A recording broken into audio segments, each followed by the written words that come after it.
aplikasi AI dalam kendaraan listrik ini adalah eh, program penelitian riset terapan. Jadi pada tahun 2002 eh, pendidikan vokasi atau Dirjen Vokasi membuka riset terapan. Jadi waktu itu ada matching fund, ada competitive fund, kemudian ada riset terapan. Nah, di riset terapan ini eh, kami dijodohkan oleh Kadin Jabar dengan eh, mitra sebagai pengembang kendaraan listrik gitu untuk melakukan riset kendaraan listrik konversi seperti itu. Nah, dari kolaborasi antara mitra dan kampus kami di Politeknik Manufaktur Bandung itu kemudian diberi eh, pendanaan untuk melaksanakan riset yang nanti akan saya paparkan di sini. Ya, salah satunya menggunakan AI sebagai aplikasi kendaraan listrik konversi di sini. Ya, eh, perkenalkan nama saya Afa Fazil Rifai. Tadi sudah dikenalkan oleh Pak Adisyah. Eh, di sini saya sebagai dosen Teknik Mekatronika Poloman Bandung eh, dan di sini saya sebagai tim penerima hibah riset terapan LPDP 2022 yang nanti akan saya paparkan. Kemudian beberapa penelitian saya yang eh, sudah apa diterbitkan di jurnal dan eh, proceeding itu ada alat uji hasil mekanik API 682 ini untuk eh, kontrol proses. Kemudian yang kedua ini adalah smart converter elektrik motor. Tadi eh, kendaraan konversi yang kami buat itu kita namakan SCAM, yaitu smart converter elektrik motor. Eh, Bapak Ibu mungkin di sini sudah paham ya bahwa tingkatan sebuah sistem itu ketika ada yang sifatnya controllable, itu bisa kita kontrol, atau reconfigurable itu adalah suatu sistem yang paling dasar yang bisa kita kendalikan. Baru kemudian nanti dia masuk ke smart. Smart di sini eh, istilahnya ya kita kita definisikan dia bisa melakukan prediksi gitu, sistemnya bisa melakukan prediksi. Baru kemudian masuk ke intelijen gitu ya, masuk ke intelijen. Baru kemudian nanti ke di atasnya mungkin istilahnya ada machine learning gitulah. Jadi ini smart ini sebetulnya kita berusaha memintarkan kendaraan konversi kita itu dibandingkan dengan apa yang eh, sudah ada di pasaran seperti itu. Nah, kita gunakan basisnya Android, kita gunakan Flutter untuk programmingnya dan motor BLDC sebagai penggeraknya di sini. Dan eh, kebetulan disertasi saya juga eh, mengembangkan alat uji kendaraan listrik juga menggunakan dinamometer hidrolik seperti itu. Jadi masih berkaitan dengan penelitian bidang kendaraan listrik seperti itu.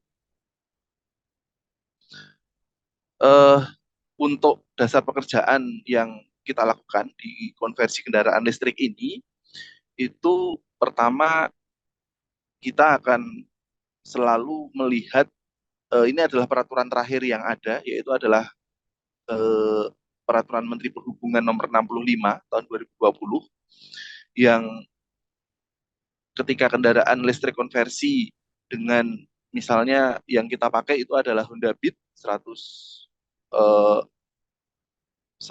ya, itu daya motornya paling tinggi adalah 2 kW gitu.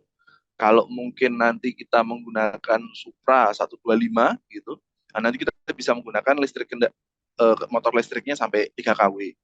Nah, kalau misalnya di atas itu motor sport seperti itu 150 atau mungkin yang tipe apa Vario yang Matic seperti itu bisa kita gunakan motor listriknya 4 kW.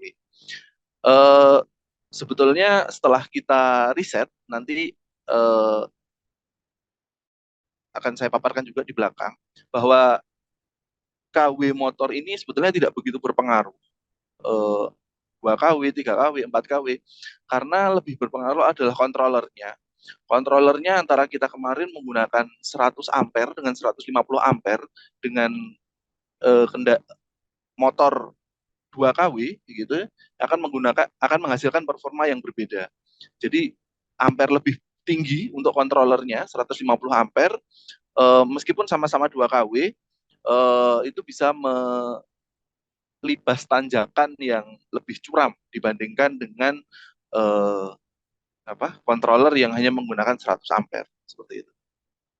Nah ini tapi memang peraturannya seperti ini, jadi ya kita ikuti saja seperti itu. Kemudian peraturan yang kedua eh, yaitu adalah peraturan nomor 87 tentang uji tipe fisik kendaraan bermotor berbasis baterai. Jadi peraturan di sini adalah pengujian yang nanti dilakukan oleh Kemenhub untuk uji insulasi atau uji uji isolasi, uji baterai, uji apa ya fitur-fitur uji semprot nanti akan dilakukan juga oleh Kemenhub seperti itu. Cuma kebetulan informasi yang terakhir yang saya dapat bahwa uji tipe ini hanya dilakukan di Bekasi. Jadi mungkin kalau di Sumatera apalagi belum ada, karena mungkin juga di Bandung saja, saya posisi di Bandung juga belum ada gitu. Jadi mungkin ini masih masih sangat sangat luas perkembangannya, sehingga pengujian-pengujian ini nanti juga bisa dikembangkan.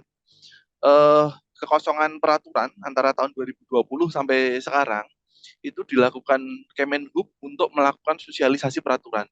Jadi beberapa kali yang saya lihat bahwa dari pihak Kemenhub ini eh, tidak mengeluarkan peraturan baru, gitu ya, belum mengeluarkan SNI juga, belum mengeluarkan apa istilahnya peraturan yang merevisi dari peraturan ini. Eh, karena dari pihak Kemenhub masih melakukan sosialisasi, terutama untuk yang kendaraan konversi ini, mereka masih berusaha menstandarkan bengkel konversi. Bengkel konversi karena di tiap kota harusnya mungkin ada puluhan, tapi di Bandung saja kemarin yang resmi baru ada satu seperti itu. Untuk di Medan sepertinya belum ada yang resmi, tapi mungkin kalau yang hobi atau yang istilahnya belum terstandar itu mungkin sudah banyak. Mungkin tadi eh, dari Universitas Pancabudi tentu saja juga punya riset-riset untuk melakukan eh, apa konversi kendaraan seperti itu ya. Nah itu pasti eh, sudah banyak. Tapi standarisasi apa saja yang harus dibutuhkan, peralatannya seperti apa aja, alat ukurnya, itu nanti bisa merujuk ke peraturan ini di Kementerian Perhubungan nomor 65 tahun 2020 seperti itu. Kemudian sebagai eh, pembuatan yang kendaraan listrik yang kami buat seperti itu yang ada di bawah ini. Jadi kita konversi kendaraan Honda Beat Street, kemudian yang Honda Beat Street ini karena mewakili yang besar seperti itu ya, bodinya besar, dan untuk bodi yang kecil itu kita menggunakan Mio, Mio biasa, kendaraan Mio yang bodinya memang kecil, eh, itu memungkinkan untuk kita lakukan konversi seperti itu. Eh, untuk spek-spek kendaraan yang lain, karena kita fokusnya ke kendaraan roda dua seperti itu, eh, spesifikasinya bermacam-macam gitu, mulai dari 1800 watt sampai eh, Alpha One ini sampai 4000 watt seperti itu. Alpha One ini sampai 4000 watt. Nah, eh, spesifikasi dari baterai sendiri juga masih belum terstandar. Ada yang 60 volt, ada yang 64 volt, ada yang 72 volt seperti itu. Nah, karena kita waktu itu berkiblatnya mencoba berkiblat ke gesit gitu ya. maka kita coba lihat baterai yang kita gunakan itu adalah 72 volt 20 Ah. Jadi kita memang membuat menyusun baterainya sendiri seperti itu. Nah, kita coba spesifikasi mengikuti yang di gesit.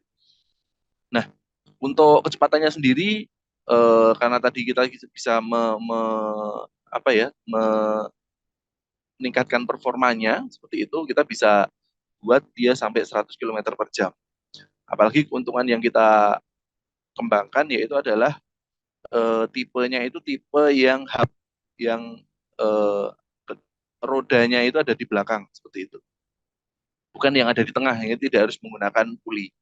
Cara turbo maksimalnya ini tergantung dari jumlah penumpang yang dinaiki gitu ya. Kita menggunakan satu penumpang untuk ujinya itu menggunakan bisa menempuh jarak 60 km jarak tempuhnya.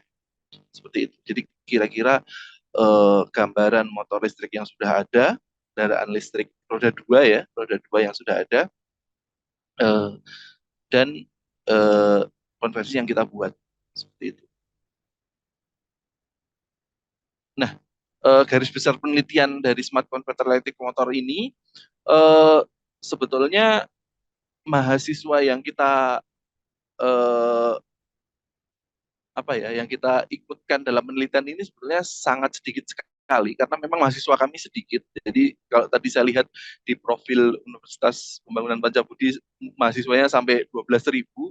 Nah, di kampus kami di Politeknik Manufaktur Negeri Bandung ini mahasiswanya cuma 1.500.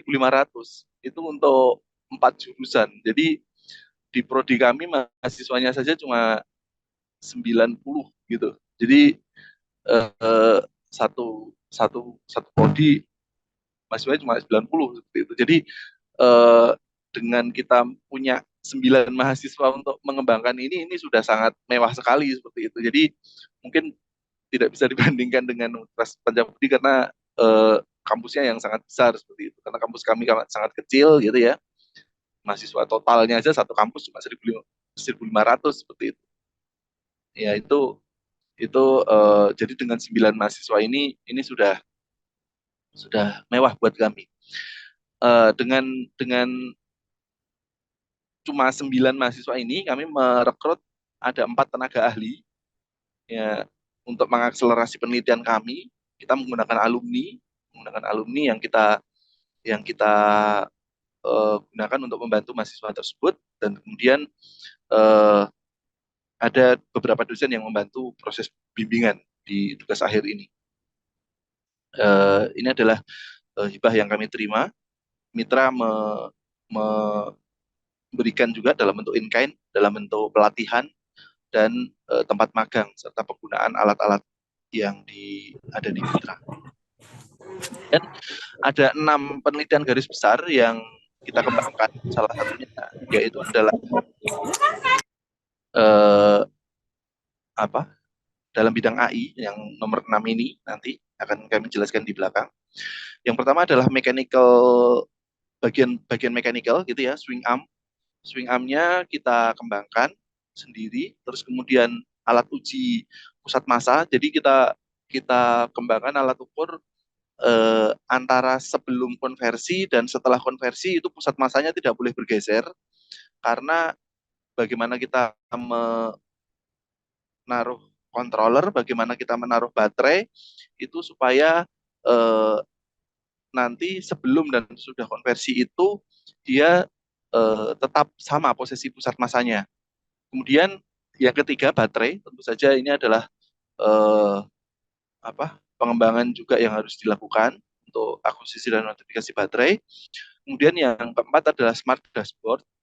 Kita punya fitur prediksi jarak tempuh. Jadi kita definisikan smart di sini adalah prediksi gitu ya. Jadi kita kita definisikan mungkin secara luas smart itu kan sangat sangat luas sekali eh,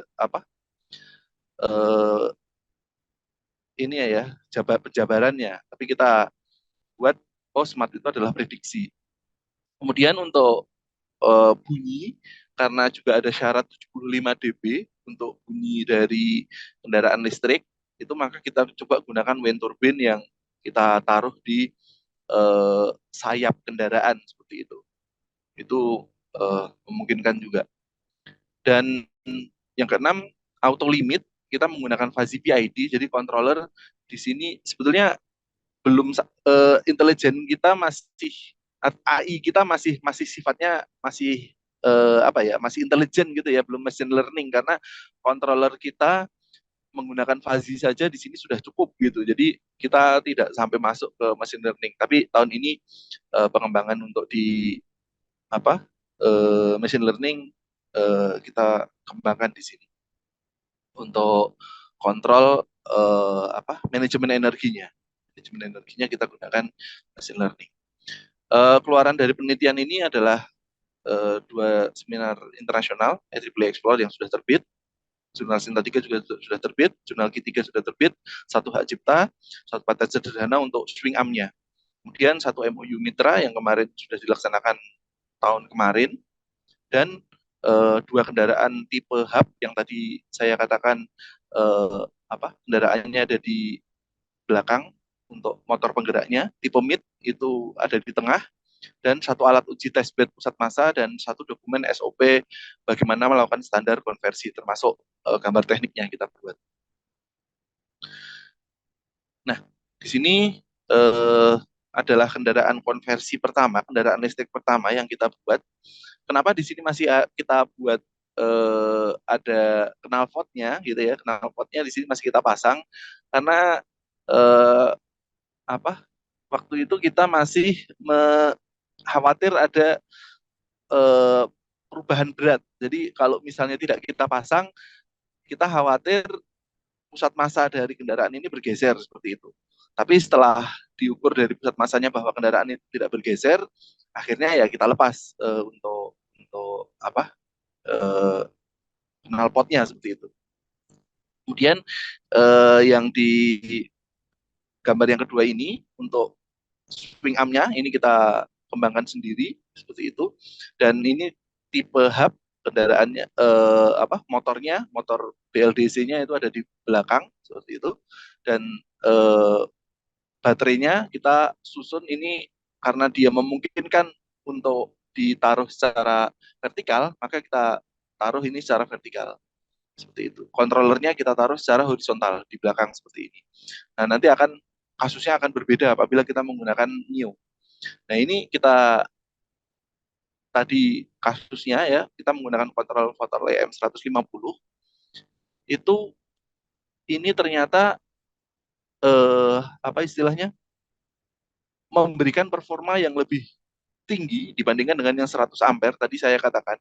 Jadi controller ini menurut hasil penelitian kami itu lebih memberikan performa yang signifikan dibandingkan dengan mengubah motor.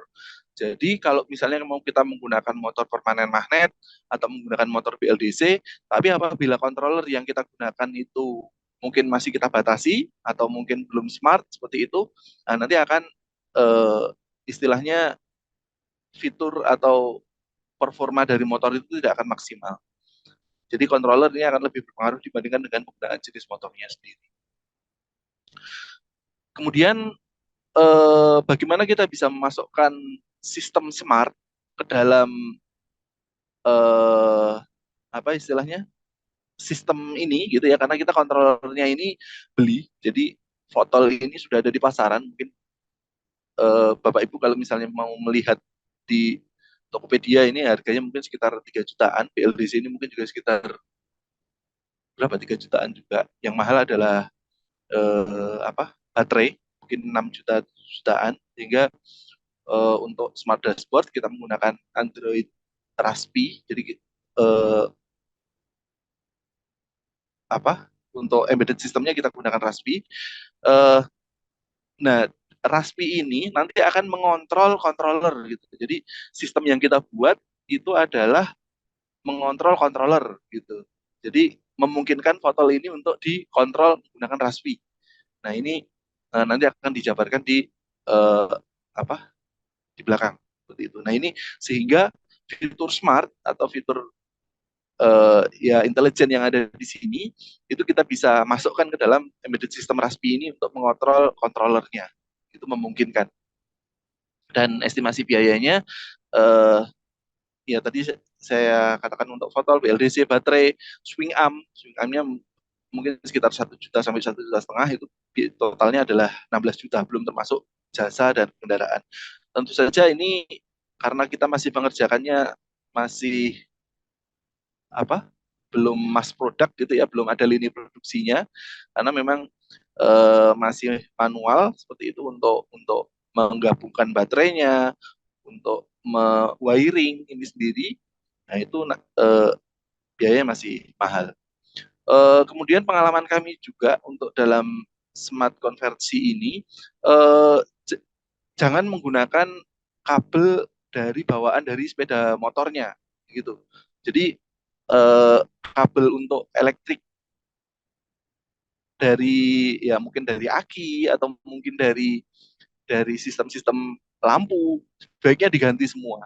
Jadi untuk apa, auxiliary gitu ya, itu jangan menggunakan kabel dari yang sudah bawaan dari kendaraannya, karena memang eh, malah merepotkan seperti itu. Nah, mending kita ganti dari awal.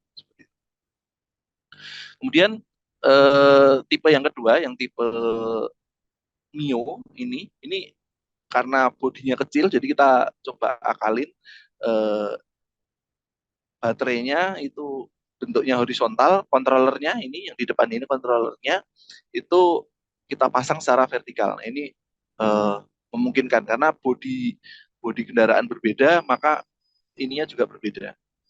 Dan swing armnya di sini kita sudah menggunakan yang tipe square. Karena kalau tadi yang di apa, eh, Honda Beat itu menggunakan tipe yang round atau yang eh, lingkaran seperti itu, dan berdasarkan analisis kami yang tipe square ini lebih eh, apa ya, lebih kuat dibandingkan yang tipe yang round seperti itu. Nanti penjabaran penelitiannya ada di belakang. Karena di sini BLDC-nya lebih murah, lebih kecil, maka biayanya juga akan lebih murah sedikit dibandingkan dengan tipe yang sebelumnya. Seperti itu. Dan yang selanjutnya yaitu adalah eh, smart converter untuk tipe yang mid. Nah ini mid, ini kalau mid karena kita masih kalau di gesit, kendaraan gesit itu menggunakan puli gitu ya, dan belt. Nah karena di sini kita coba kembangkan, coba gimana kalau bisa menggunakan sprocket dan rantai seperti itu. Nah di sini pengembangan yang kita lakukan di sini menggunakan sprocket dan rantai. Nah ini juga sudah apa, berjalan, tapi kita mencoba juga performanya menggunakan lead acid, baterai lead acid, bukan lithium ion. Nah ini apa, ya kurang, performanya kurang optimal seperti itu. Tapi nggak ada masalah karena kita punya data-data yang hasil pengukurannya seperti itu. Sehingga kita bisa bandingkan bagaimana menggunakan lead acid, bagaimana menggunakan lithium ion. Nah, di penelitian swing arm ini, yang pertama adalah mechanical penelitian. Eh, karena kita masih basisnya adalah menggunakan 3D print gitu ya, maaf, 3D scan, 3D scan, ini bukan 3D print ya, 3D scan. Jadi sebetulnya sistem ini saya bisa membayangkan kalau misalnya sudah menggunakan AI untuk pengolahannya seperti itu. Nah, karena kita kemarin masih menggunakan manual seperti itu, jadi kita apa, scanning untuk mengubah berat CVT ini ya, ini CVT dan mesin gitu ya. Nah, CVT dan mesin ini kita modelkan untuk membuat swing arm ini gitu. Jadi setelah jadi modelnya, nah kita eh, apa, masukkan dalam software CATIA gitu ya, untuk simulasikan bagaimana berat sekaligus beban yang bisa dihandle oleh kendaraan atau swing armnya ini gitu ya. Nah, kemarin kita coba juga bagaimana yang tipe round, bagaimana yang tipe square. Akhirnya yang ternyata yang lebih apa, yang lebih powerful itu menggunakan yang tipe square. Ini yang tipe round itu eh, apa? ya kurang optimal dibandingkan yang tipe square. Yang kita patenkan adalah yang tipe square. Tadi yang swing arm yang kita patenkan itu adalah tipe square ini. Gitu. Ini saat progres pengelasan. Itu kira-kira pengembangan swing arm-nya. Ini mahasiswa mencoba mensimulasikan eh, apa gaya beratnya yang ada di situ. Kemudian pengukuran pusat massa di sini alat ukurnya berupa mirip dyno test seperti itu, tapi ini ya mengukurnya menggunakan load cell saja. Jadi dari load cell ini kita pakai metode multi point weighing gitu. Jadi berat berat pergeseran itu nanti eh, ya kita bisa bisa tahu ya untuk awalnya kita buat benda-benda yang eh, bisa kita tebak pusat masanya di mana. Ini menggunakan apa Hubble gitu ya, menggunakan bata, menggunakan Hubble. Oh, kita bisa tahu oh, kira-kira kalau bentuknya seperti ini pusat masanya di sini, oh, pusat masanya di sini. Nah, setelah kalibrasi selesai, baru kita tumpangkan kendaraannya. Jadi pusat masanya baru terlihat di mana. Jadi pusat massa ini sebetulnya hanya menggunakan load cell gitu. Tipenya juga masih hanya akuisisi data biasa menggunakan Raspberry. Nah, belum ada fitur smart atau fitur intelijen karena di sini alat pendukungnya ini sebetulnya terpisah dari kendaraan listrik. Tapi saya yakin alat uji seperti ini gitu ya, itu sangat dibutuhkan sekali untuk standarisasi kendaraan listrik ke depannya atau kendaraan konversi ke depannya. Karena sistem yang kita pakai gitu eh, sangat ini ya apa unik gitu ya. Jadi karena kebutuhan kendaraan roda dua di Indonesia itu sangat besar, sehingga kalau misalnya kita punya standar sendiri, ya itu harapannya tentu saja akan lebih menguntungkan untuk kita seperti itu. Nah ini eh, sebelum dan sesudah pusat masanya itu tidak boleh bergeser. Tadi yang sudah dikatakan. Baik, selanjutnya penelitian yang ketiga yaitu adalah baterai. Sebetulnya ini adalah penelitian IoT gitu ya. Jadi eh, karena kami juga harus apa mengembangkan bidang IoT-nya juga. Jadi bukan apa AI-nya karena AI di belakang nanti ini IoT saja. Kita menggunakan apa MQTT untuk komunikasi protokolnya dan kita buat ini baterainya sendiri kita kita las sendiri dengan las titik. Mahasiswa yang melakukan sendirian seperti itu dan membuat fitur notifikasinya seperti itu untuk melakukan pengecekan di mana kendaraan ini berkaitan dengan penelitian yang lain setelah ini menggunakan GPS tracking seperti itu. Jadi kita bisa tahu apa menggunakan Google Map karena kita beli beli lisensi untuk Google Map-nya seperti itu. eh Ya, ini fitur charge discharge-nya itu kita kembangkan di sini supaya state of charge atau SOC dari baterainya itu untuk lithium ion bagaimana yang optimal untuk kendaraan konversi. Seperti itu. Jadi kita klaim bahwa kendaraan konversi kira-kira state of charge-nya seperti itu. Dan selanjutnya yang kita lakukan penelitian yaitu adalah smart dashboard. Yang tadi kita sudah definisikan bahwa smart itu adalah prediksi jarak tempuh seperti itu. Dan di sini karena kita menggunakan eh, GPS, GPS modul menggunakan U-Block Neo, di sini masuk ke apa server php-admin ya karena memang eh, apa fitur fitur servernya kita tetap pakai di sini gitu ya dan eh, fitur smartnya prediksinya kita masukkan ke embedded sistemnya di Raspberry di sini. Jadi sistemnya di sini tadi ya yang saya katakan di awal bahwa kita mengontrol controller, ini fotolnya kita kontrol menggunakan Raspberry. Karena kalau kita kembangkan dari awal controllernya langsung untuk MOSFET-nya, untuk IGBT-nya di sini, sebenarnya kita buka juga untuk fotolnya ini. Nah, tapi di sini juga sudah ada controllernya menggunakan STM32. Cuma kalau misalnya kita buat dari awal gitu ya, waktunya tidak memungkinkan gitu, karena pengembangannya mungkin perlu multi years gitu ya, karena kita waktu itu hanya 1,5 tahun pengembangannya diminta ya. Akhirnya kita bypass dengan cara mengontrol controller seperti ini. Baru kemudian masuk ke dashboard. Ya, dashboard ini kita pasangkan ke kendaraan yang nanti punya fitur apa prediksi jarak menggunakan Google Map.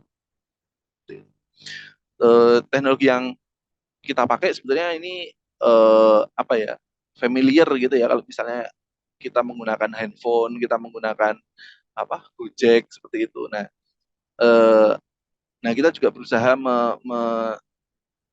menanamkan itu gitu ya, kendaraan konversi kita. Harapannya tentu saja eh, kita punya data untuk bagaimana delay, bagaimana eh, apa latensi yang pengiriman data seperti itu. Nah itu kita punya data untuk apa prediksinya seperti itu.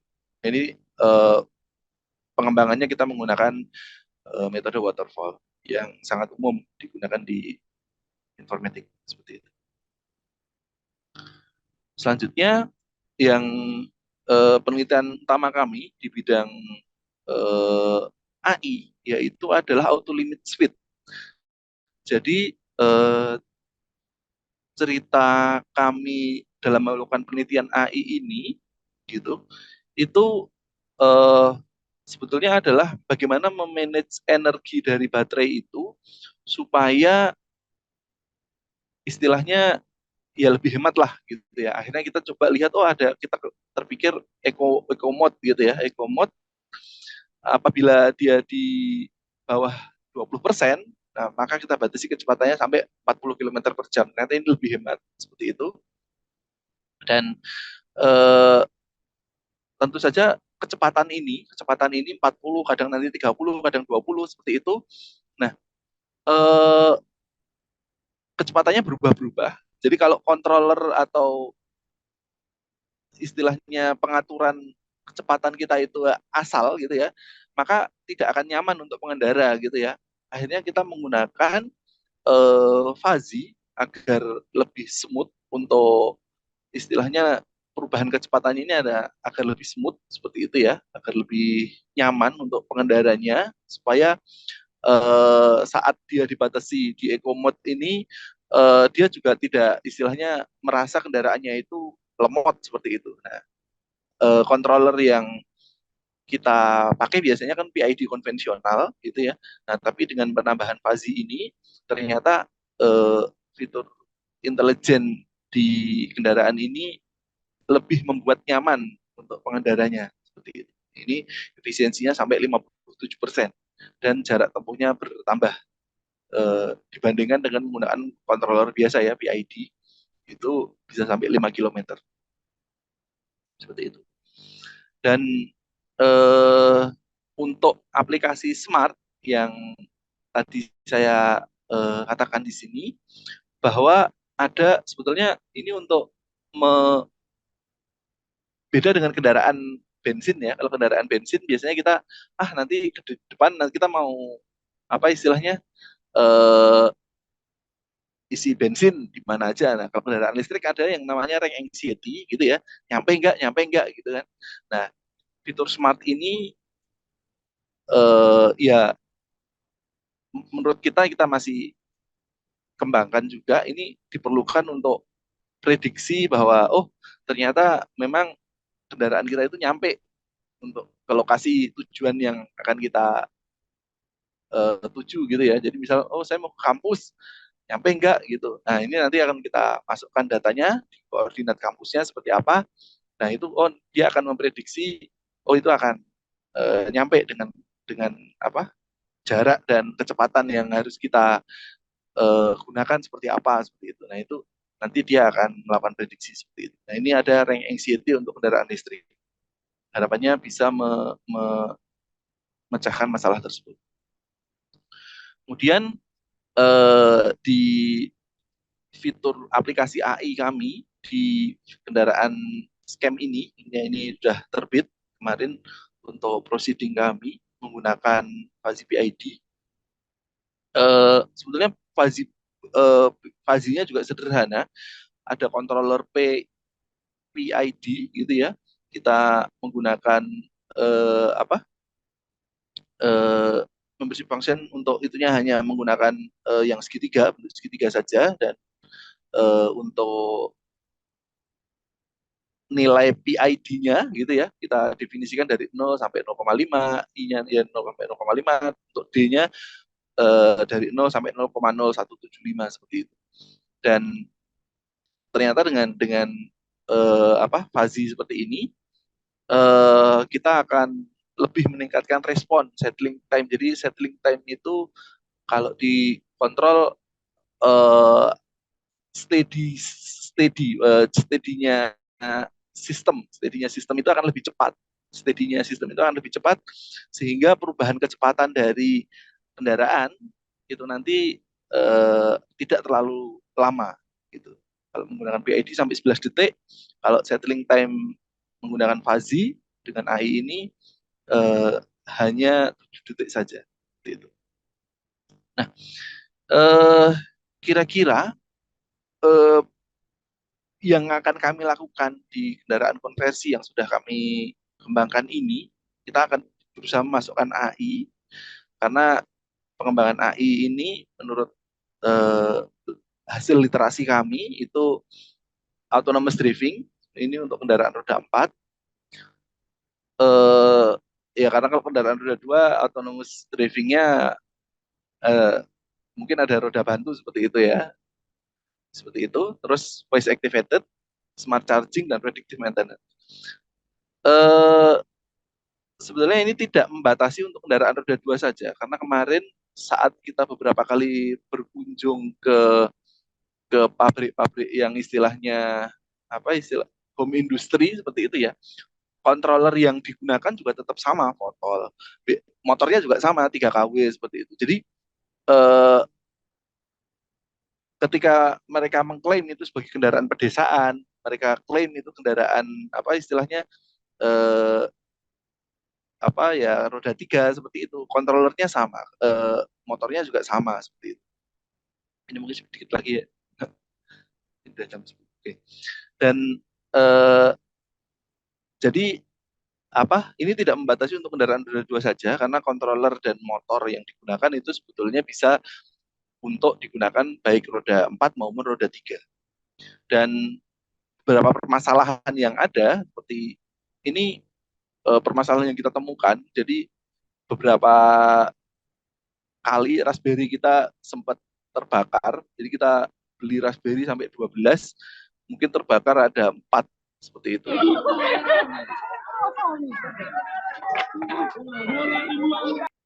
Oke. Iya, jadi ternyata saat kalau kendaraan bensin itu eh, apa istilahnya kita bisa melakukan gas sambil ngerem ya.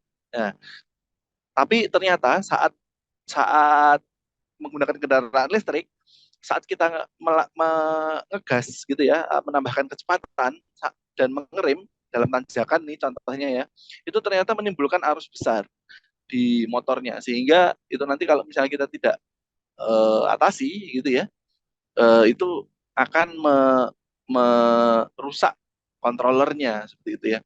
Kendaraan-kendaraan yang ada sekarang seperti Gesit, Smooth itu mereka pakai interlock gitu. Jadi kalau digas nggak bisa direm atau ketika direm nggak bisa digas gitu. Saat direm gasnya mati ya ini akan sangat apa merepotkan kalau misalnya kita sedang membonceng dan posisinya tanjakan seperti itu. Nah ini solusi AI yang sedang kita buat yaitu adalah adaptif atau controllable mode berkendara. Jadi ketika mode berkendara yang tanjakan, dia bisa switch gitu ya, menggunakan mode yang tadi bisa ketika memutar gas dan memutar rem itu bersamaan seperti itu. Terus kemudian tadi desain swing arm-nya, nah ini juga apa? Kita coba berusaha menggunakan 3D printer yang metal gitu ya. Kemudian ada welding mesin juga kita menggunakan auto, harapannya lebih cepat seperti itu untuk membuat swing arm-nya ini sesuai karakteristik pengguna. Kemudian harapannya nanti tidak hanya smart dashboard, tapi juga intelligent dashboard. Eh, ini ide kami untuk melakukan predictive maintenance seperti itu, karena kita bisa tahu oh kapan saat dia harus melakukan misal pengecekan baterai, kapan saat melakukan pengecekan bearing, gitu ya, pengecekan apa sambungan-sambungan seperti itu. Nah ini eh, intelijen harapannya seperti itu. Dan BMS Battery Management System eh, punya fitur intelligent charging. Ini tidak hanya smart charging, tapi mencoba untuk ke intelligent charging. Yang terakhir alat uji pendukung tadi yang saya katakan bahwa tidak hanya di kendaraan listriknya, tapi untuk pengujian kendaraannya itu sendiri, baik uji inverter, uji baterai, terowongan angin, uji klaster, itu juga banyak fitur-fitur AI yang bisa kita masukkan di situ, baik sifatnya tadi fuzzy, NN, maupun machine learning. Seperti itu. Eh, Baik, kira-kira demikian eh, sharing pengalaman kami untuk melakukan pengembangan AI pada kendaraan listrik, konversi terutama ya. Mudah-mudahan nanti bisa berdiskusi selanjutnya untuk eh, ya memperluas bagaimana minat Bapak Ibu untuk mengembangkan kendaraan listrik atau mengembangkan AI secara baik. Terima kasih. Eh, saya cukupkan. Saya tutup. Wassalamualaikum warahmatullahi wabarakatuh.